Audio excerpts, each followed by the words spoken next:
할렐루야. 이 시간 우리가 우리의 마음을 온전히 하나님 앞에 드리며 예배하기를 원합니다. 먼저 찬송가 8장 함께 찬송하겠습니다.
찬송가 412장 한 장 더 찬송하겠습니다.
기뻐 받으시는 귀한 예배가 될 수 있도록 우리의 마음을 온전히 하나님 앞에 드리시면서 간절히 기도하시고 또 말씀을 전하실 담임 목사님을 위해서 함께 기도하며 하나님 앞에 나아가겠습니다. 함께 기도하겠습니다.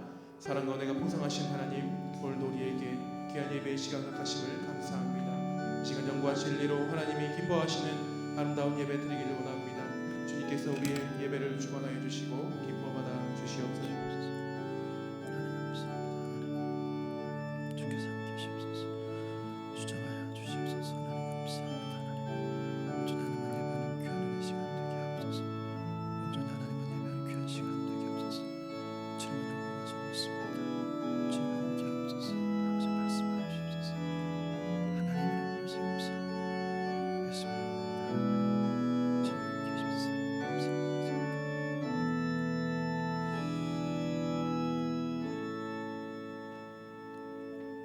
이스라엘아 들으라.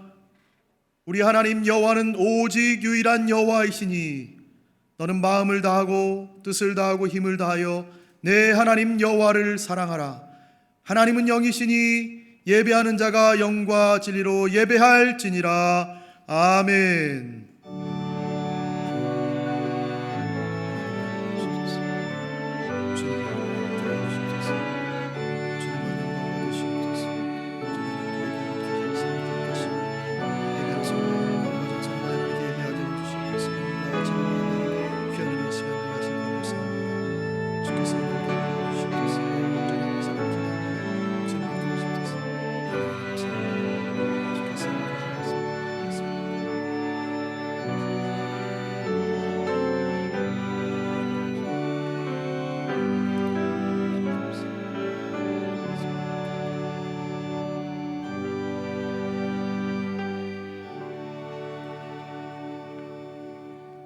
사도신경으로 우리의 신앙을 고백하겠습니다.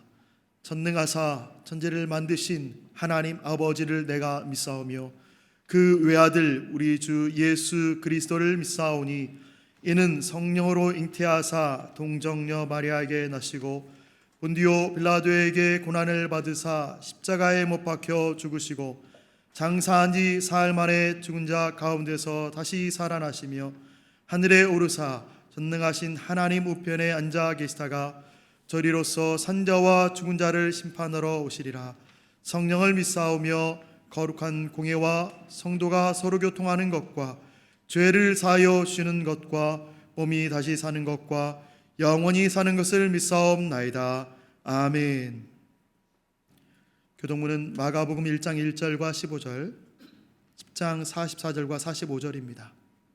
3월 암송 구절입니다. 마가복음 1장 1절과 15절, 10장 44절과 45절을 서로 한 절씩 교독하고 마지막 절은 합독하겠습니다. 하나님의 아들 예수 그리스도의 복음의 시작이라. 이르시되 때가 찼고 하나님의 나라가 가까이 왔으니 회개하고 복음을 믿으라 하시더라. 너희 중에 누구든지 으뜸이 되고자 하는 자는 모든 사람의 종이 되어야 하리라. 인자가 온 것은 섬김을 받으려 함이 아니라 도리어 섬기려 하고 자기 목숨을 많은 사람의 대속물로 주려 함이니라. 아멘. 찬송가 329장 찬송하겠습니다. 찬송가 329장입니다.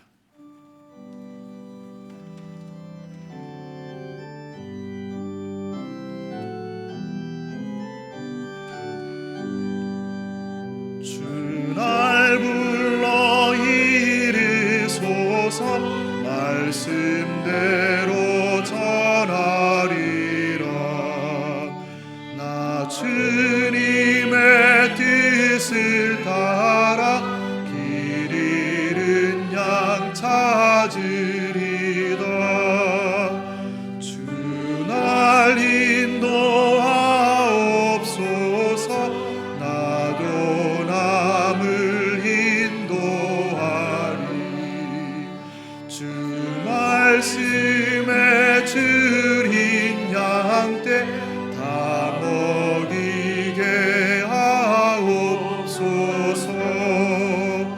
저 든든한 반석 위에 날 세우사 힘주소서.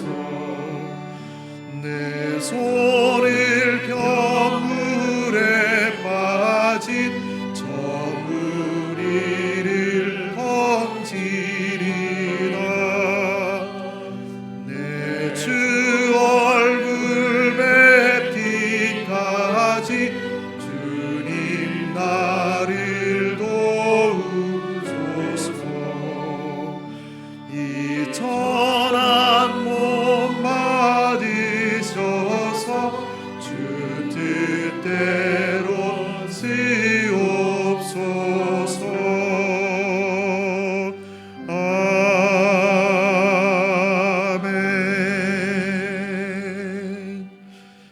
481장 한 장 더 찬송하겠습니다. 찬송가 481장입니다.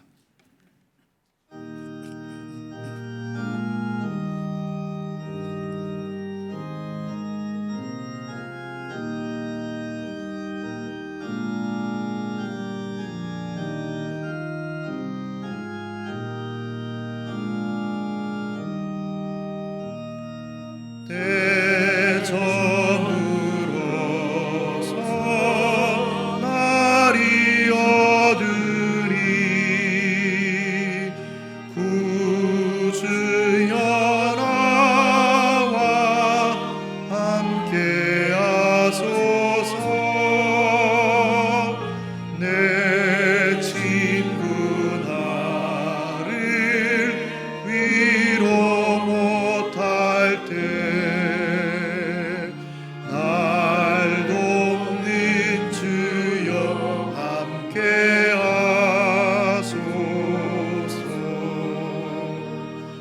내 사는 날이 속히 지나고 이 세상 영광 빨리 지나네. 이 천지 만물 모두 변하나 변찮는 주여 함께하소서. 주 홀로 마귀 물리치시니 언제나 나와 함께하소서. 주같이 누가 보호하리까.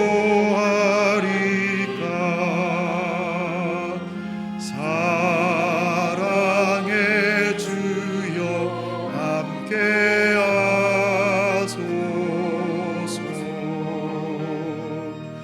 이 육신 쇠 눈을 감을 때 십자가 밝히 보여주소서. 내 모든 슬픔 위로하시고 생명의 주여 함께하소서.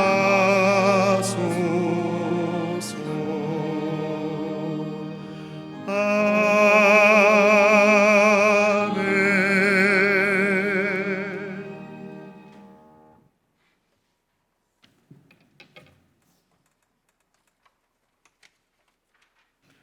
하나님 아버지 감사합니다. 우리를 위해 모든 일을 행하신 우리 하나님 아버지, 우리를 위해 자기를 아끼지 않고 이 땅에 내려오셔서 인간의 형체를 입으시고 십자가 제단 위에서 모욕을 당하시며 참혹한 죽음을 당하신 우리 주 예수 그리스도, 이 모든 하나님의 사랑, 그 희생, 그 섬김, 그리고 우리를 향하신 그 기대와 소망, 이 은혜로 인하여 우리가 지금도 하루하루를 살아가게 하시니 감사와 영광을 올려드립니다. 이렇게 하나님의 선택된 백성이지만 이에 합당한 삶을 살지 못하였음을 고백합니다. 남을 위해 살기보다는 내 것만을 챙기기 바빠서 주위를 돌아볼 생각조차 하지 못한 우리의 미련함을 용서하여 주시옵소서. 요즘 코로나 바이러스로 인해 세상이 혼란해지고 있습니다. 우리 인간의 짧은 생각으로는 하나님의 뜻을 다 헤아리지 못하지만 주님의 교회를 분열시키고 해하려는 세력을 세상에 드러나게 하시는 주님, 또 인간의 나약함을 다시 한번 실감하게 하시는 주님, 지금 우리는 눈에 보이지도 않는 작은 바이러스 때문에 함께 모여 예배도 드리지 못하고 이렇게 온라인으로 예배를 드리고 있습니다. 그동안 우리가 함께 모여 예배 드리는 것이 얼마나 행복한 일이었는지 실감하고 있습니다. 함께 말씀을 가르치고 배우며 함께 성찬식을 하며 서로 교제하며 애찬을 나누며 함께 기도하는 것이 얼마나 복된 삶이었는지 깨닫게 하시니 참으로 감사를 드립니다. 하오나 지금 이 바이러스 때문에 많은 사람들이 힘들게 살고 있습니다. 감염으로 고통을 당하는 환자들에게 이겨낼 힘을 주시어 잘 회복되게 해 주시옵고, 보건소, 병원 등 모든 의료기관에서 종사하고 있는 의료인들과 관계자들이 이 상황이 길어지면서 많은 어려움이 있지만 계속 일할 수 있도록 건강과 체력을 지켜주시고 긴장과 스트레스를 잘 이겨낼 수 있도록 도와주시옵소서. 또한 몸이 약한 지체들이 건강을 지켜주시며 군 복무 중에 있는 형제들과 해외에 있는 자녀들을 지켜주시옵소서. 주님의 긍휼을 구하오니 이 질병이 하루속히 소멸되어 일상생활이 원활해지도록 주님 도와주시옵소서. 지금 우리들은 함께 예배드리지 못하고 있지만 이럴 때일수록 이전보다 더 말씀을 가까이 하며 성도들이 함께 119 기도회의 시간을 지킴으로 기도의 시간을 가지고 기도하기를 쉬지 않는 기도자들 되게 하여 주시옵소서. 하나님의 새 언약 백성인 이 교회를 말씀으로 인도하고 있는 담임 목사님과 부교육자들, 전도사님들에게 말씀의 지혜를 주시옵고 육체의 건강함도 허락해 주시옵소서. 그래서 우리 남서울 평천교회가 말씀으로 흥왕케 되는 역사가 일어나는데 귀하게 사용되는 사역자들 다 되게 은혜를 베풀어 주시옵소서. 어지러운 세상 속에서도 묵묵히 주님의 십자가 복음을 전하고 있는 선교사들과 그 가족들을 주님 지켜주시옵소서. 8가정의 파송 선교사들 그리고 협력 선교사와 단체들 주님의 권능으로 보살피시어 귀한 열매를 맺어가는 아름다운 주님의 동역자로 세워주시옵소서. 지금 우리가 누리고 있는 이 은혜의 삶이 다음 세대에게도 잘 전해지게 하여 주시옵소서. 그래서 2000년간 변함없이 전해온 이 복음을 우리도 우리의 후손의 후손들에게 잘 전수하여 그들이 이 땅에 하늘나라를 세워가는 귀한 일꾼으로 자랄 수 있도록 은혜 내려 주시옵소서. 지금 이 시간에도 육신의 질병으로 고통받고 있는 지체들이 있습니다. 또한 재정적 어려움에 처한 지체들과 관계의 어려움에 처해 있는 지체들에게 주님 치유의 은혜와 위로의 영이 임하시어 이들을 어루만져 주시옵고, 이 시간이 그저 빨리 지나가기만을 기다리는 고난의 시간만이 아니라 주님과 더욱 가까이 교제하는 시간이 될 수 있도록 은혜 내려 주시옵소서. 우리들도 이들과 아픔을 함께 나누어 교회의 하나됨을 이루어갈 수 있는 통로가 되게 해 주시옵소서. 이제 말씀을 전할 담임 목사님에게 말씀의 권능을 부어주시어서 주님의 말씀이 바르게 전해지게 하여 주시옵고, 이를 듣는 우리가 온전히 믿고 우리 주를 위해서 남은 생을 살아가는 저희들 되게 해 주시옵소서. 그래서 하나님께 영광을 올려드리는 삶을 살기 원합니다. 주님께서 이미 우리를 그리스도 안에서 새 사람 되게 하셨사오니 우리에게 맡겨주신 것을 더 열심히 더 충성스럽게 하나님 나라를 섬기며 온전히 교회를 세우는 일을 제대로 감당해서 사람들이 우리를 보고 예수님의 제자가 저기 있구나, 구원이 저기 있구나 하고 말할 수 있는 삶을 살아내는 저희 모두가 되게 해 주시옵소서.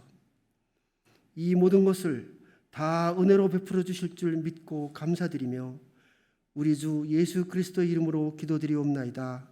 아멘.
남촌 챔버 오케스트라의 귀한 연주참으로 감사합니다.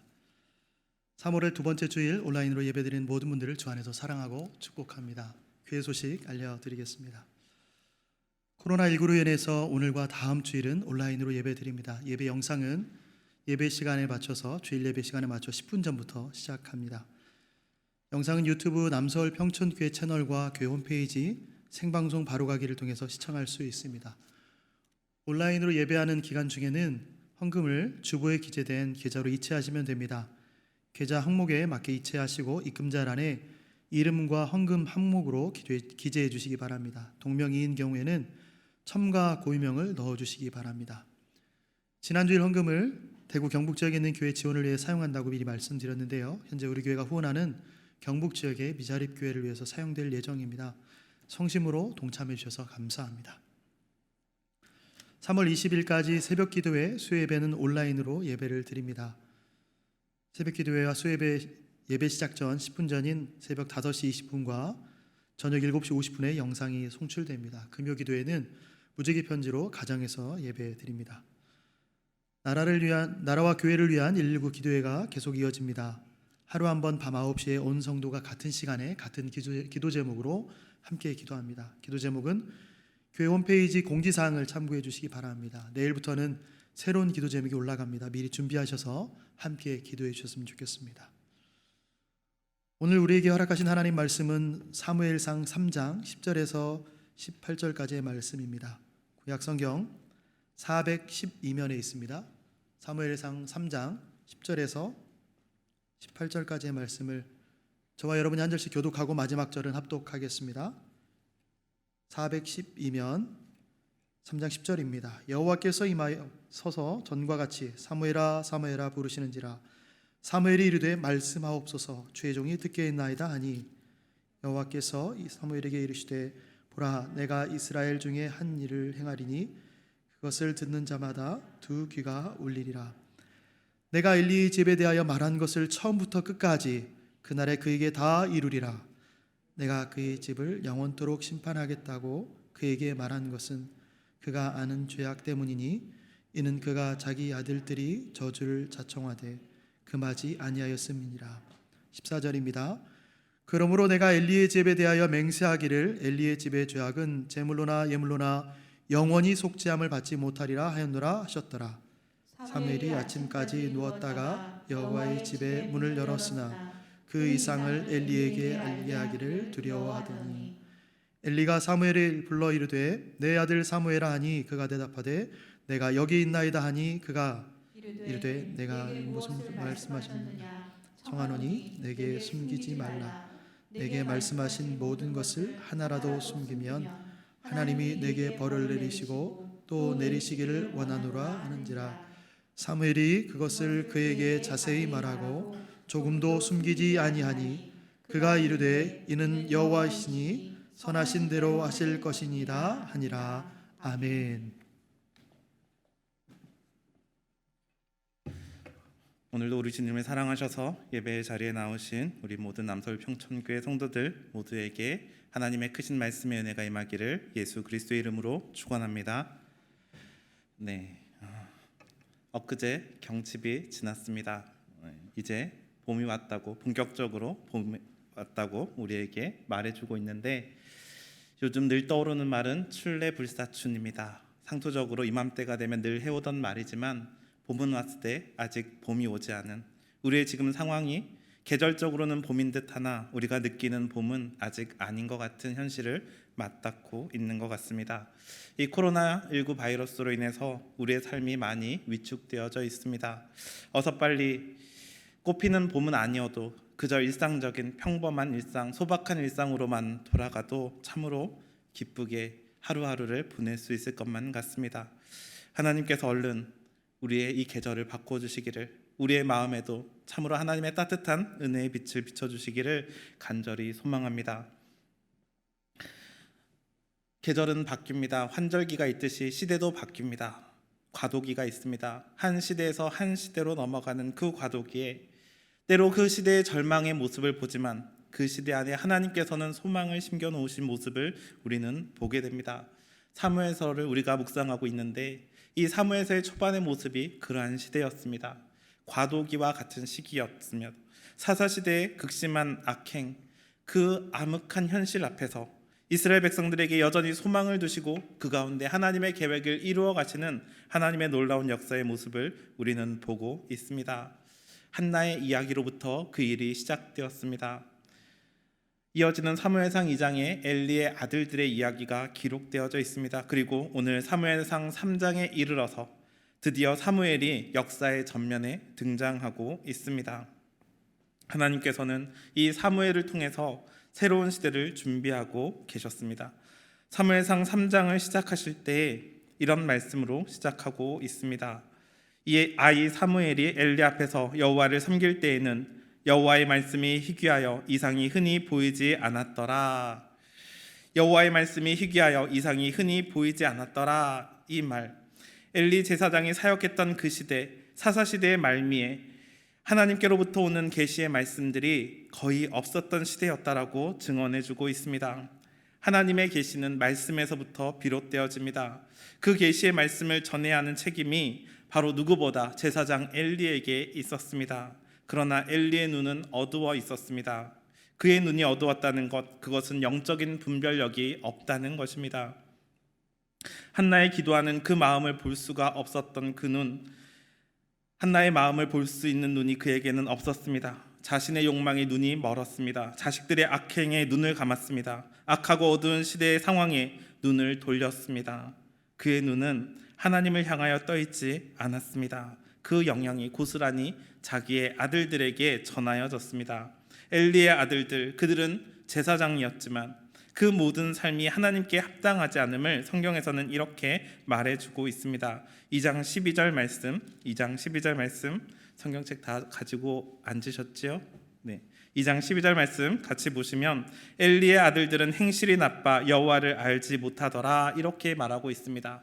행실이 나빠 여호와를 알지 못하더라 이렇게 말하고 있지만 여기서 행실이 나빠라는 이 말은 의역한 단어입니다. 원문에 기록된 말은 벨리알의 자식들이다. 벨리알의 자식들, 혹시 벨리알이라는 말을 고린도전서에서 들어보셨을 것 같습니다. 벨리알, 이 말은 무가치한 이런 뜻입니다. 무가치한. 그런데 이 뜻의 정확한 의미는 악한 자, 무도한 자, 극악 무도한 자를 일컬어서 벨리알의 자식들 그렇게 가리켜 말합니다.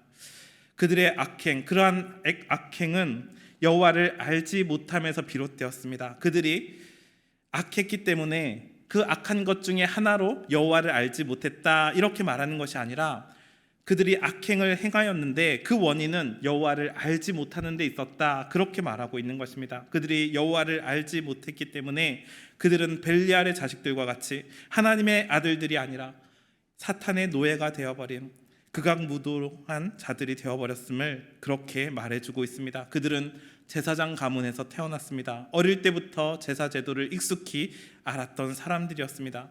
그런데 그 익숙함이 그리고 그들이 가지고 있는 제사장의 권력이 그들을 부패하게 만들었던 것입니다. 심지어 그들은 제사 제도마저도 자신들의 입맛에 맞춰 바꿔버렸습니다. 자기들이 좋아하는 것, 자기 배를 불릴 만한 것, 그 재물들은 자기들이 스스로 취하고 하나님께는 쓸모없는 것들, 그런 것들을 하나님께 드렸던 그들의 극악무도한 범죄 행위를 그렇게 말해주고 있습니다. 그들이 죄가 무거운 것을 제사를 가볍게 여겼기 때문이라고 기록해주고 있습니다. 2장 17절 말씀에 이 소년들의 죄가 여호와 앞에 심히 금은 그들이 여호와의 제사를 멸시함이었더라 이렇게 말합니다. 멸시하다, 가볍게 여기다 라는 단어입니다. 단순히 제사 의식과 절차를 가볍게 여겼다 이 정도의 의미가 아닙니다. 그렇게 제사를 멸시함으로써 그런 방식으로써 하나님을 가볍게 여겼다, 하나님을 멸시하였다 성경은 그렇게 말하고 있는 것입니다. 하나님을 가볍게 여긴 이 엘리의 아들들 그리고 그의 아버지 엘리 제사장, 하나님은 엘리 제사장도 그를 똑같은 이유로 그를 책망하고 있으셨습니다. 하나님께서 하나님의 사자를 엘리에게 보내어 이렇게 말씀하셨습니다. 2장 29절 말씀에 너희는 어찌하여 내가 내 처소에서 명령한 내 제물과 예물을 밟으며 내 아들들을 나보다 더 중히 여겨 내 백성 이스라엘이 드리는 가장 좋은 것으로 너희들을 살찌게 하느냐. 하나님이 엘리 제사장을 책망하십니다. 너희가 어찌하여 내가 내 처소에서 명령한 내 제물과 예물을 밟았느냐? 내 아들들을 나보다 더 중히 여겼느냐? 그래서 왜 나를 가볍게 여겼느냐? 그렇게 말하고 있습니다. 엘리에게는 하나님보다 그의 아들들이 더 중하였습니다. 더 무거웠습니다. 그러니 하나님은 더 가볍게 되었던 것입니다. 그러니 그것으로 자기의 배만 살찌게 하고 있었던 것입니다. 자기 스스로를 더 무겁게 하는 것, 하나님을 무겁게 여기고 하나님의 영광을 더 드러내야 될 이 제사장이 자기 자신을 더 무겁게 만들어버리고 하나님을 가볍게 만들어버리는 죄악을 저질렀다라고 기록하고 있습니다. 엘리와 그의 아들들, 하나님을 가볍게 여기는 세대, 말씀을 가볍게 여기는 시대, 하나님의 말씀에 기준이 없어서 분별력이 없는 그들의 시대, 그들의 옳은 대로, 그들의 소견에 좋을 대로 그들이 그들의 탐욕하는 그대로를 행하고 있었던 시대였습니다. 이들의 행동은 소위 성직자들의 타락만을 이야기하는 것이 아닙니다. 모든 이스라엘 백성의 타락상을 그대로 반영한 것입니다. 제사장의 문제만이 아니라 이 나라 전체의 문제입니다. 제사 제도의 문제만이 아니라 사회 전체의 문제였습니다. 그 시대의 문제만이 아니라 오고 오는 모든 시대의 문제였습니다. 사사시대의 타락, 하나님을 가볍게 여길 때, 그 말씀을 가볍게 여길 때 일어났던 일, 그 비참함이 온 시대 안에 계속되어 왔음을 이렇게 말하여 주고 있는 것입니다. 잠언 29장 18절에 묵시가 없으면 백성이 방자히 행하거니와 율법을 지키는 자는 복이 있느니라 하나님 말씀하셨습니다. 묵시가 없으면 백성이 방자히 행한다. 그저 제사장만 타락하였다, 그 시대만 그러했다, 그렇게 이야기하는 것이 아니라 하나님의 말씀이 없는 모든 세대가, 모든 사람들이 다 그렇게 되었다라고 말하고 있는 것입니다. 엘리의 영적인 눈이 어두웠던 것, 그로 인해서 하나님의 말씀이 선포되지 못하였던 것, 그것이 그 시대의 부패를 가져왔다라고 말하여 주고 있는 것입니다. 하나님의 말씀을 제대로 분별하지 못하고 제대로 전하지 못하여서 그 모든 백성들이 하나님의 말씀을 듣지 못하고 하나님과 소통하지 못하는, 그렇게 하나님과 단절된 세대, 말씀이 없는 시대, 하나님의 음성을 듣는 사람이 없는 시대, 그 시대가 바로 영적인 암흑기라고 말하고 있는 것입니다. 지금은 말씀이 넘쳐나는 시대입니다. 얼마든지 마음에 드는 설교를 골라서 어디서든지 들을 수 있는 시대가 되었습니다. 하지만 하나님의 음성을 또렷하게 들려주는 설교는 많지 않습니다. 그 음성을 하나님의 말씀으로 듣고 순종하는 사람도 드물어졌습니다. 교회가 커지고 신자는 많아졌지만 이것을 부흥의 시기라고 말할 수 있는 것은 아닙니다. 그렇게 큰 교회가 도시마다 지어졌던 중세시대가 교회 역사에 있어서 가장 깊은 암흑기였습니다. 이제는 교회에 오지 않아도 이렇게 집에서 편하게 예배드릴 수 있는 시대가 됐습니다. 이 교회가 아니라 내가 원하는 교회 아무데나 찾아가서 실시간으로 영상을 시청할 수 있는 시대가 되었습니다. 지금 이 시대, 어쩔 수 없이 우리는 이렇게 예배를 드리고 있는 것이지만 이로 인해서 우리의 마음이 무뎌져서는 안 됩니다. 이렇게 편한 것이 진정으로 예배 드리는 것이라고 착각해서는 안 됩니다. 너무나 안타까운 마음으로 우리는 이 자리에 함께 해야 하는 것입니다. 제사 의식을 가볍게 여김으로 하나님을 가볍게 여겼던 엘리 제사장의 아들들을 보면서 우리가 이 예배가 얼마나 소중한지, 그 예배로 말미암아 하나님이 얼마나 더 영광을 받으셔야 하는지 우리는 더 심각하게 고민하며 살아야 되는 것입니다. 엘리는 자신의 방에 누워서 자고 있었습니다. 그러나 사무엘은 하나님의 등불이 환히 켜져 있는 여호와의 전 안에 누워 있었습니다. 엘리의 위치와 사무엘의 위치를 그렇게 극단적으로 대조시켜 보여주고 있습니다. 2절과 3절, 3장 2절과 3절에 엘리의 눈이 점점 어두워가서 잘 보지 못하는 그때에 그가 자기 처소에 누웠고 하나님의 등불은 아직 꺼지지 아니하였으며 사무엘은 하나님의 궤에 있는 여호와의 전 안에 누웠더니, 지금 엘리가 누운 곳과 사무엘이 누운 곳이 완전히 다른 곳이라고 말하고 있습니다. 성막 안에는 7개의 촛대가 금으로 만들어진 등잔이 있었습니다. 그 등잔의 등불은 항상 켜져 있어야만 했습니다. 레위기 24장에 그 불을 잘 관리하라고 하나님은 말씀하여 주셨습니다. 그렇기 때문에 제사장들은 등잔불이 꺼지지 않도록 밤새도록 성막 안에 머물면서 그 심지를 관리하고 기름을 보충하였습니다. 아마도 사무엘은 지금 성막 안에서 지금 이 일을 관리하고 있었던 것 같습니다. 엘리는 자기 방에, 캄캄한 그 방에 편히 누워서 잠을 자고 있는데 사무엘은 하나님의 등불 아래서, 그 밝은 등불 아래서 그 등불이 꺼지지 않도록 관리하고 하나님의 일을 수행하고 있는 어린 사무엘의 모습을 보여주고 있습니다. 나이 들어 눈이 어두운 이 제사장 엘리, 자신의 캄캄한 방에 편히 누워 자고 있는 엘리와 하나님의 등불 아래서, 그 밝은 등불 안에서 그 등불을 관리하면서 그 일을 잘 하고 있는 어린 사무엘을 선명하게 대조시켜서 보여주고 있는 것입니다. 이것이 그들의 영적인 모습이었습니다. 그 밤에 사무엘을 부르는 하나님의 소리가 들립니다. 밝은 등불 아래 있었던 사무엘은 또렷하게 자신의 이름을 부르시는 하나님의 음성을 들을 수 있었습니다. 반면에 어두움 속에 있었던 이 엘리는 자기 처소에서 하나님의 음성을 듣지 못하고 잠만 자고 있었습니다. 엘리는 하나님의 음성을 들을 수도 없는 깊은 잠에 빠져 있었던 것입니다. 엘리가 자고 있는 잠, 그것은 영적인 잠이었습니다. 하나님이 부르시지만 그는 결코 들을 수가 없었습니다. 사무엘은 자신을 부르시는 하나님의 음성에 즉시 반응합니다. 여기 있습니다 라고 대답하지만 엘리에게로 달려갑니다. 엘리는 자신이 부른 것이 아니라며 사무엘을 돌려보냅니다. 그러나 이 일이 3번 반복되어집니다. 사무엘이 반복적으로 하나님의 직접적인 부르심을 알아차리지는 못했습니다. 그 이유를 아직 어려서이기 때문이다 말하고 있습니다. 오늘 본문은 사무엘의 성장 과정 중에 있음을 보여주고 있습니다. 사무엘이 자라간다라는 말이 오늘 3장에 있는 말씀을 둘러싸고 있는 말입니다. 아직 어렸기 때문에, 아직 여호와의 말씀을 분별할 때가 되지 않았기 때문에 그는 깨닫지 못하였습니다. 엘리 제사장의 도움이 필요했던 것입니다. 엘리 제사장은 그것이 하나님의 음성임을 알아차렸습니다. 그 나이 많은, 그 경험 많은 이 엘리 제사장은 하나님의 음성이라는 것을 그는 알아차렸던 것입니다. 그리고 사무엘에게 말합니다. 그에게 제대로 된 행동을 가르쳐 줍니다. 만약 다시 한 번 더 그 소리가 들리면 말씀하옵소서, 주의 종이 듣겠나이다, 이렇게 얘기하라고 말하고 있습니다. 사무엘은 하나님이 4번째 부르는 그의 음성을 듣고 엘리가 가르쳐 줬던 그 대답을 그대로 하고 있습니다. 말씀하옵소서, 주의 종이 듣겠나이다.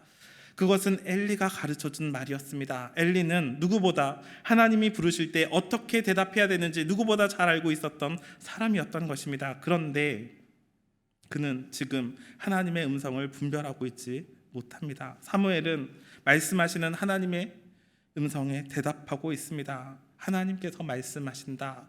그것은 우리가 성경에서 만나는 하나님, 그 신앙의 근본적인 실체입니다. 하나님은 말씀하시는 하나님이십니다. 태초에 하나님은 말씀하셨습니다. 그리고 모든 것은 그의 말씀대로 되었습니다. 말씀을 통해서 하나님의 뜻이 실현되어집니다. 하나님의 백성이 된다는 것은 하나님의 음성을 듣는 것이고 하나님의 말씀이 빚어내는 삶을 사는 것이라는 것입니다. 하나님이 인간을 창조하시고 하나님의 형상대로 창조하시고 하나님의 말씀으로 그를 창조하신 것은 하나님이 빚어내는 하나님의 형상을 그가 이루어내기를 바라는 하나님의 간절한 기대가 담겨져 있는 것입니다. 하나님은 그의 말씀으로 우리의 삶을 빚어가고 있습니다. 그분과 소통하는 것이 우리의 신앙인 것입니다. 그분의 음성에 귀를 기울이고 그분의 말씀에 순종하는 것입니다. 주의 종이 듣겠나이다. 주의 종이 듣겠나이다. 주의 종이 듣겠나이다. 이 듣는다는 것은 그 말의 뜻을 알아듣는다는 것이고 주님의 의도를 알아차린다는 뜻이고 그 말씀에 순종하겠다는 뜻이 담겨져 있습니다. 주의 종이 듣겠나이다. 주인이 말씀하시면 종이 따를 수밖에 없으니 나는 주의 말씀을 섬겨 그 뜻대로 살겠습니다라는 각오가 담겨진 대답인 것입니다. 그러니 이 듣겠다라는 것은 소리를 듣는 것이 아닙니다. 말씀을 듣는 것입니다. 하나님의 말씀을 듣는데 필요한 것은 청력이 아닙니다. 분별력입니다. 사무엘이 하나님의 음성을 들었다는 것, 엘리보다 청력이 더 좋아서가 아닙니다. 엘리는 사무엘을 부르시는 하나님의 음성을 듣고도 맘 편히 자고 있습니다. 자신은 그에 대해 아무것도 듣지 못하고 있습니다. 하나님께서 자신에게 말씀하시지 않는다는 사실에 대해서 어떠한 분별력도 지니고 있지 않았던 것입니다.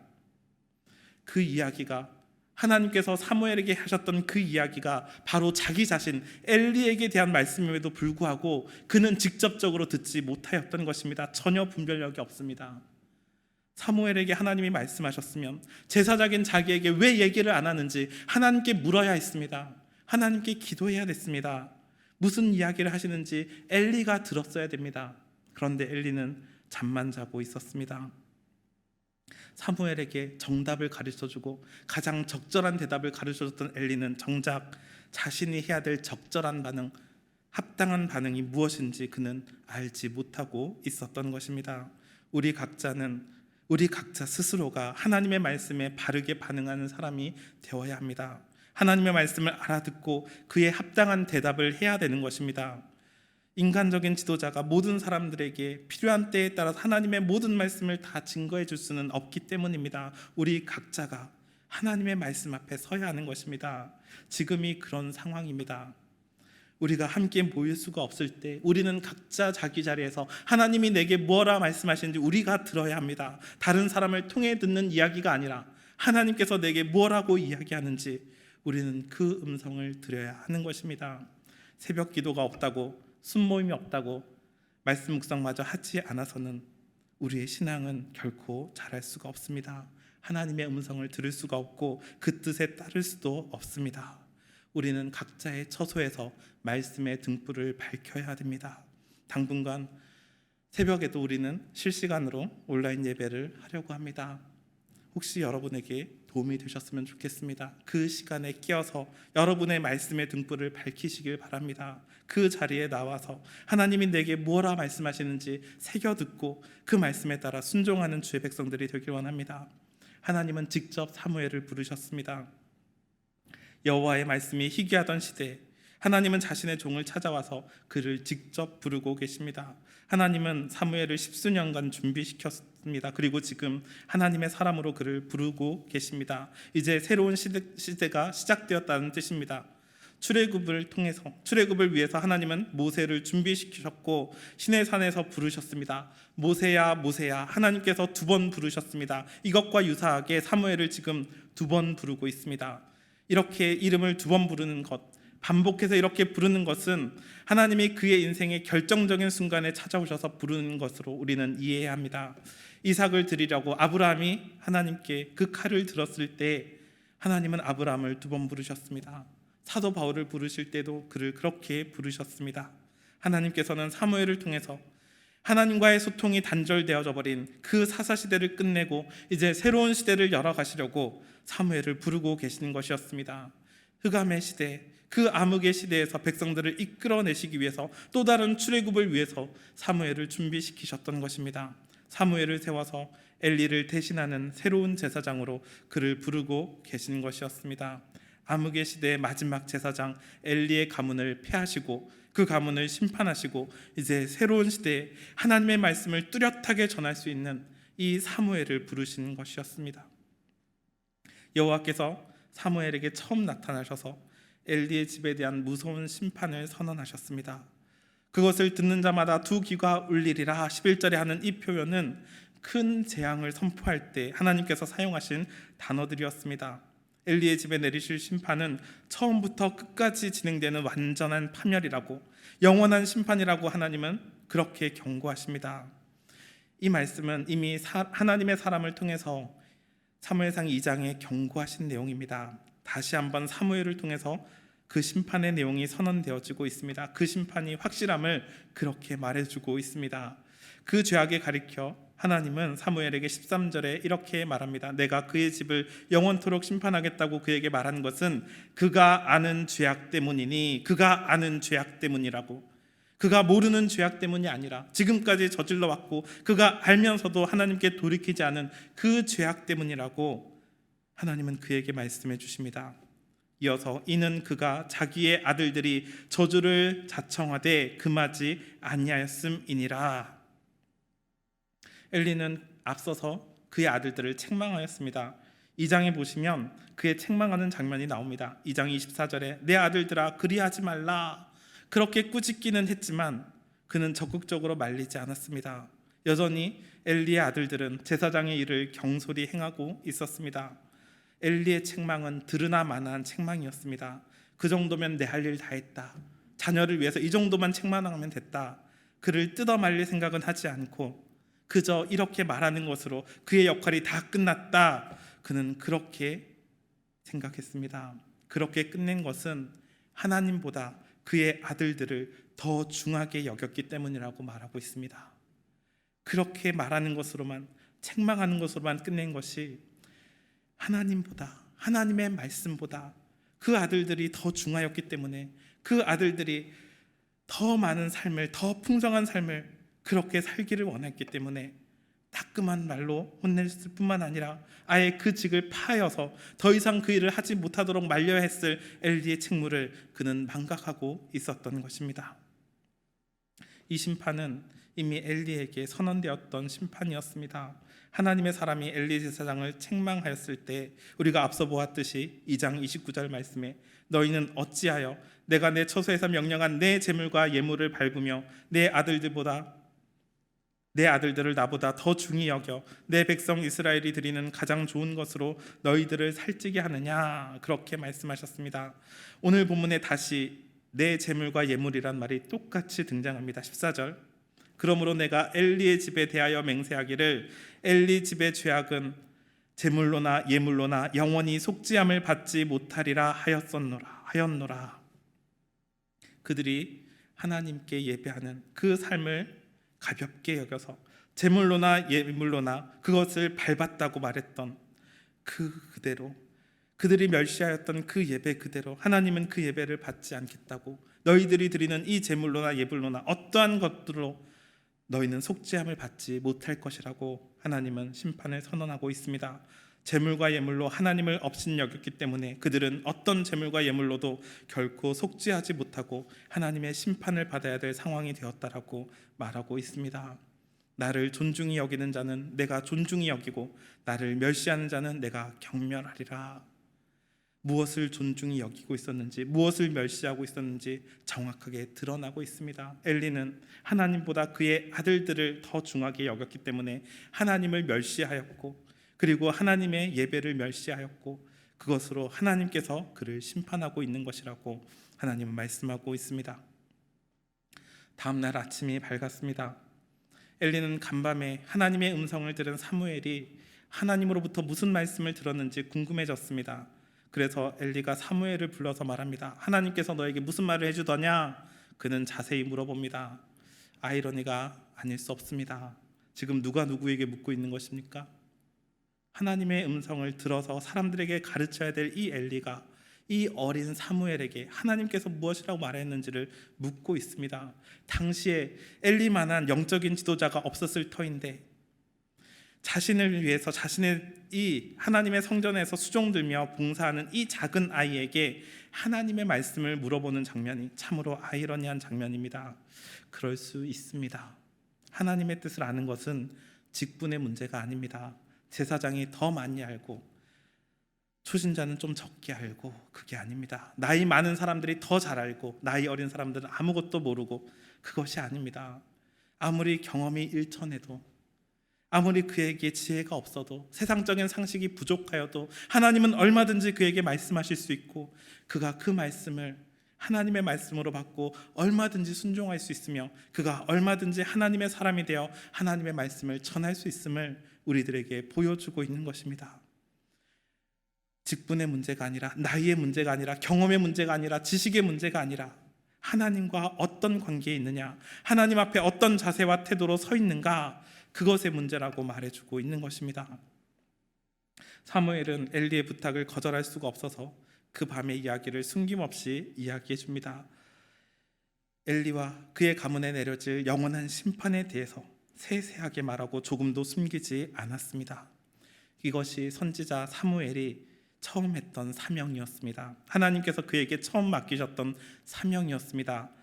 사무엘이 선지자로서 처음 해야 됐던 하나님의 말씀을 전하는 이 말씀은 엘리에 대한 심판의 말씀이었습니다. 그 말씀을 전하라고 사무엘을 부르신 것이었습니다.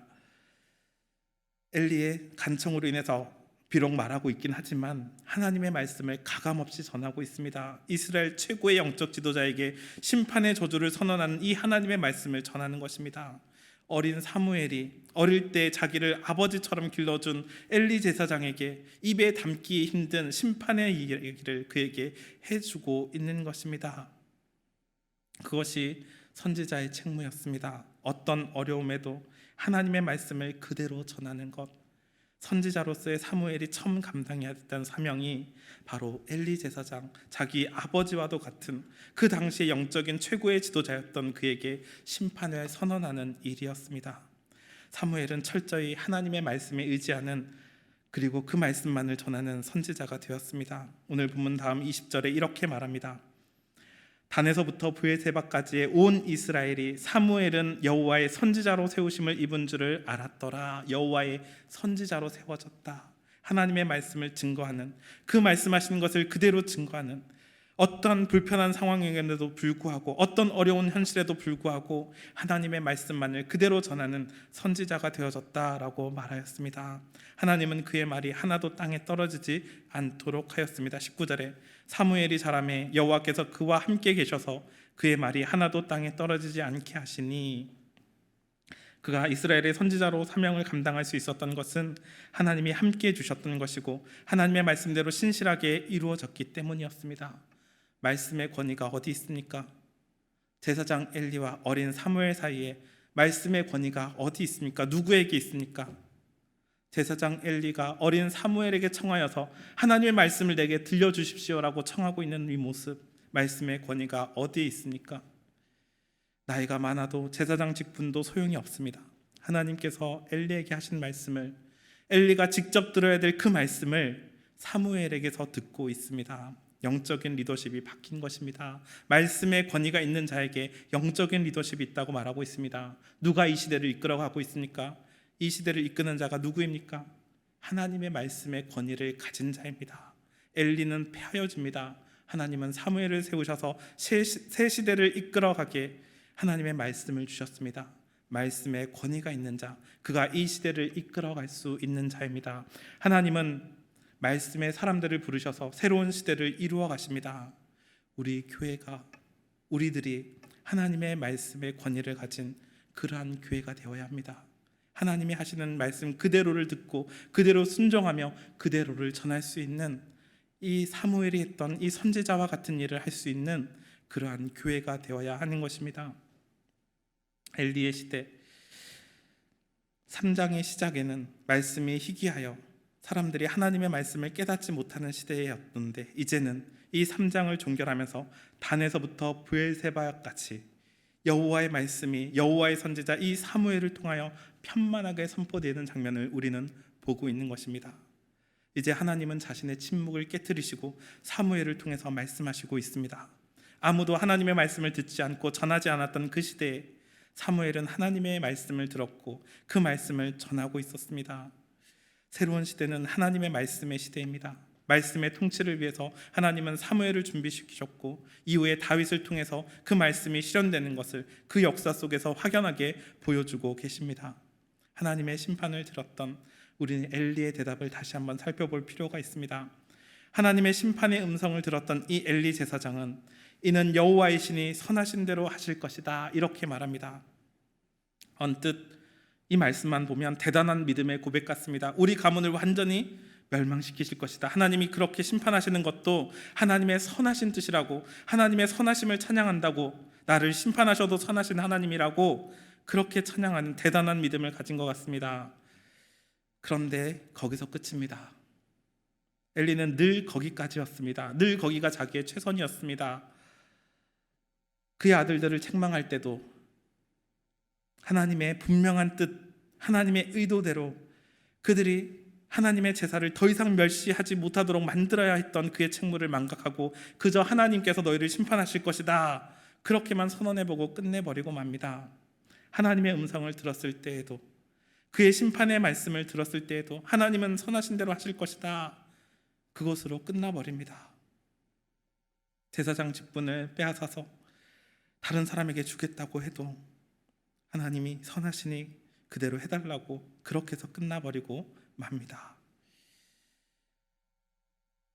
심판의 말씀을 듣고서 그 심판이 하나님의 선하신 뜻이 있다라는 것은 정답입니다.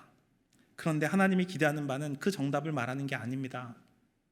이 대답이 그저 하나님이 바라시는 기대의 전부라면 우리는 더 이상 기도할 필요가 없습니다. 모든 일은 하나님의 뜻대로 다 되지 않습니까? 모든 일이 다 하나님의 선하신 뜻대로 이루어지고 있는데 우리는 왜 기도하고 있습니까? 하나님께서 심판을 이야기하시는 것은 회개하고 돌아오기를 원하시는 하나님의 뜻이었습니다.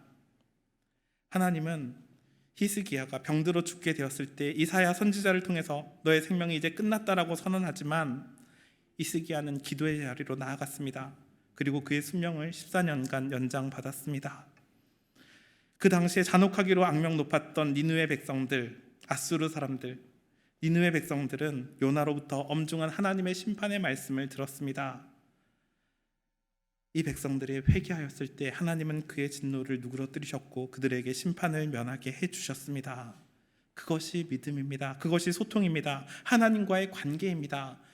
정답처럼 교과서에 있는 이야기만 읊어내는 것이 우리의 신앙이 아니라 하나님과 소통하면서 하나님이 심판하겠다 하시면 우리는 회개하고 돌아서는 것, 하나님이 내 아들을 책망하신다면 그 아들을 말려서 하나님의 뜻대로 돌이키는 것이 우리가 해야 되는 하나님의 말씀 앞에 바로 선 반응이라고 하나님은 말하고 있습니다.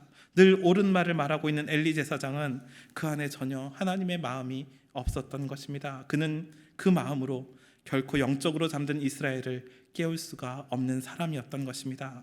그러니 하나님은 사무엘을 준비시켰습니다. 사무엘은 자라갔습니다. 오늘 19절에 사무엘이 자라매 말합니다. 사무엘은 어느 날 갑자기 역사 속에서 튀어나온 인물이 아니었습니다. 그는 자라갔습니다. 사회적인 관계 속에서 하나님의 시간 속에서 그는 성장해 왔습니다. 앞서서 2장 26절에 아이 사무엘이 점점 자라매 여호와와 사람들에게 은총을 더욱 받더라. 사무엘의 자람을, 이 사무엘의 소명 사이를 사무엘이 자라갔다라는 이야기로 감싸고 있습니다. 사무엘이 자라갔기 때문에 그의 외형적으로 신체적으로 자람만이 아니라 그의 내면적으로 영적으로 흠없이 자라갔던 그의 삶이 있었기 때문에 하나님께서 그를 부르셨던 것입니다. 신체적인 성장이 있듯이 하나님과의 관계에도 성장이 있습니다. 참된 성장은 인간의 관계와 하나님과의 관계, 이 두 가지 모두를 포함한 것입니다. 잘못된 성장을 보여주는 것이 엘리의 두 아들들이었습니다. 그리고 엘리도 그렇게 되었습니다. 나이가 들면서 엘리는 영적으로 점점 무감각해졌습니다. 제사제도에 익숙해졌지만 하나님은 가볍게 여겼습니다. 종교적인 정답은 익숙하게 잘 알고 있었지만 하나님의 음성에는 제대로 반응하지 못하였습니다. 그러나 사무엘은 성장해 갔습니다. 하나님의 말씀을 알아들었습니다. 하나님과 소통하게 되었습니다. 이번에 사무엘의 성장은 하나님의 말씀과 함께 나타나고 있습니다. 그의 성장은 하나님과 소통하는 인격적인 관계 안에서 드러났습니다. 사람들에게 하나님의 말씀을 전하면서 그의 소통의 능력은 온 이스라엘까지 확장되어지고 있습니다. 사무엘은 철저히 하나님의 말씀에 의지하는 말씀의 선지자가 되어졌던 것입니다. 3장을 시작하면서 여호와의 말씀이 희귀하여 이상이 흔히 보이지 않았더라. 그 말로 시작하고 있지만 이 말씀의 마무리는 여호와의 말씀으로 사무엘에게 자기를 나타내시니라 이렇게 말하고 있습니다. 말씀이 희귀한 시대 여호와의 말씀으로 사무엘에게 하나님 자신을 드러내시는 하나님을 사무엘은 경험하였습니다. 그리고 하나님의 등불은 아직 꺼지지 않았습니다. 이 절망의 시대, 이 암흑의 시대에도 하나님의 등불은 여전히 빛나고 있었습니다. 그 등불 아래서 사무엘은 하나님의 음성을 들었습니다. 그리고 그 말씀을 온 이스라엘에게, 단에서부터 브엘세바에 있는 온 이스라엘에게 그 말씀을 선언하였습니다. 이스라엘은 사무엘을 통해서 선포되는 하나님의 말씀의 빛 아래서 살게 된 것입니다. 이 어두운 세상, 우리를 하나님의 선지자로의 사명으로 부르고 있습니다. 이 어둠의 세대에 하나님의 말씀의 등불을 켜서 세상을 밝히 비추는 성도들이 되어야 합니다. 이 시대의 소망은 우리들에게 있습니다. 이 시대의 지도자로 세우시는 하나님의 말씀의 사람들, 그 말씀을 통해서 하나님은 이 세상을 환히 비추실 것입니다. 그 말씀의 빛을 우리 가정에서, 우리 공동체에서, 우리가 사는 이 사회에 환히 비춰주는 거룩한 하나님의 백성들이 되시기를 예수 그리스도의 이름으로 축원합니다. 기도하겠습니다. 살아계신 하나님 감사합니다. 주께서 우리를 이끌어 하나님의 사명자로 삼아주시고 주의 말씀을 우리에게 허락하여 주셔서 그 말씀을 전하는 자들로 우리를 삼아주시니 감사를 드립니다. 이 시대를 향한 하나님의 부르심에 우리가 응답하게 하여 주시고 하나님 앞에 적절한 반응으로 순종하는 삶으로 나아가는 믿음의 성도들이 되도록 우리를 인도하여 주옵소서. 우리 각자의 처소에서 믿음의 등불을 밝히며 말씀의 삶을 살아가는 우리 모든 성도들이 되도록 함께하여 주시고 그 말씀의 힘으로 오늘 하루도 이 절망 가운데 살아가는 모든 사람들에게 주님의 소망을 비춰주는 거룩한 주님의 선지자들이 되도록 우리를 축복하여 주옵소서. 주님께 모든 감사와 영광 올려드리오며 이 모든 말씀 우리 구주 예수 그리스도의 이름으로 기도드리옵나이다. 아멘.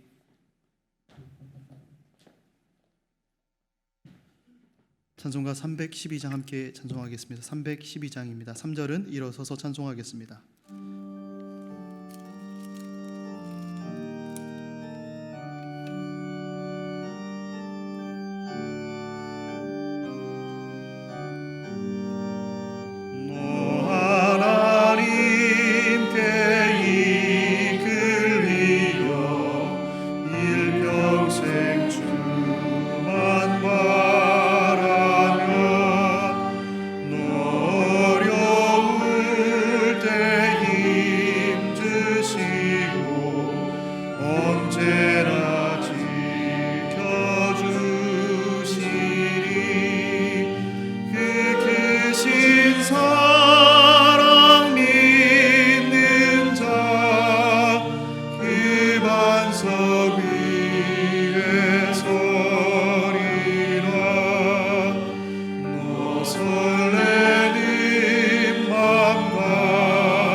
말씀 기억하며 함께 기도하겠습니다. 하나님은 어느 때나 어느 시대나 사람을 또 세우십니다. 하나님의 일을 맡기실 사람들을 세우십니다.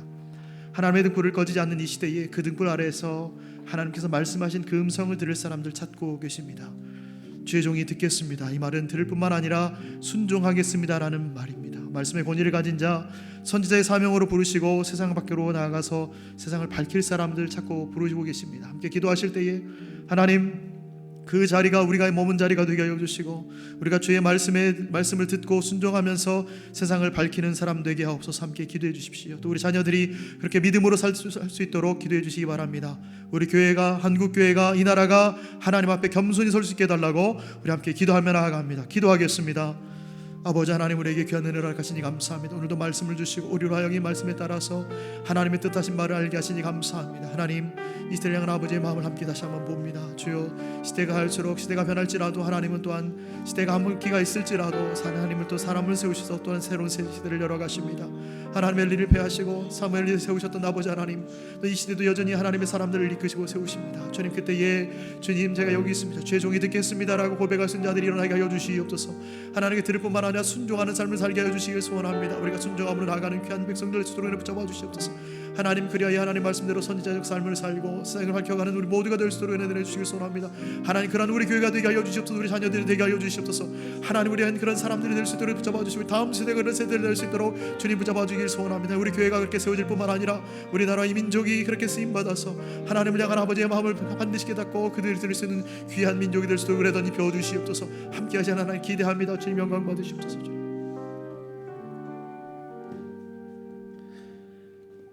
살아계신 하나님, 우리를 주님의 사명자로 이 시대의 등불로 불러주시니 감사를 드립니다. 주님께서 주신 이 사명을 기억하며 날마다 주의 말씀 앞에 바로 설 수 있는, 주의 말씀을 듣고 순종할 수 있는 믿음의 백성들 되도록 우리를 인도하여 주옵소서. 주님과 소통하기를 더욱 힘쓰며 주님의 관계 안에서 더욱 풍성함을 경험하는 우리 모든 성도들이 되도록 인도하여 주시고, 우리가 우리의 마음을 다하여 드린 이 예물 가운데 주님께서 함께하여 주시며 이 예물이 쓰이는 곳곳마다 주님의 영광이 드러나며 주님께서 다스리시는 주님의 통치가 하나님의 말씀을 통하여서 더 강력하게 전하여질 수 있도록 주님 역사하여 주옵소서. 예물 드린 손길들 기억하여 주시고 그들의 삶에 부족함이 없이 임재하여 주시는 주님의 영광으로 함께하여 주시고 필요한 모든 것들 주의 은혜 가운데 채워 주옵소서. 이제는 우리 구주 예수 그리스도의 은혜와 하나님의 극진하신 사랑과 성령의 인도 교통 충만 없이 은총이 믿음으로 이 시대를 밝히기를 원하는 말씀의 사역자들이 되기를 소망하는 우리 남서울 평촌교회 모든 성도들 머리 위에 이제로부터 영원토록 함께하옵시기를 우리 주의 거룩한 이름 받들어 축원하옵나이다. 아멘. 말씀이 우리 삶을 다스리시는 것을 경험할 수 있도록 인도하여 주옵소서. 우리 모든 성도들 어느 곳에 있든지 어느 곳에 있든지 어느 시간에 있든지 하나님 그들의 예배를 받아주시고 예배 가운데 인자하여 주시고 다정하여 주셔서 그 가정 가운데 나타내시는 하나님의 영광을 함께하여 주시고 날마다 그 말씀을 따르며 순종하는 주의 백성들 되도록 하나님 그들을 축복하여 주시고 함께하여 주옵소서. 주님 그 하나님의 이름으로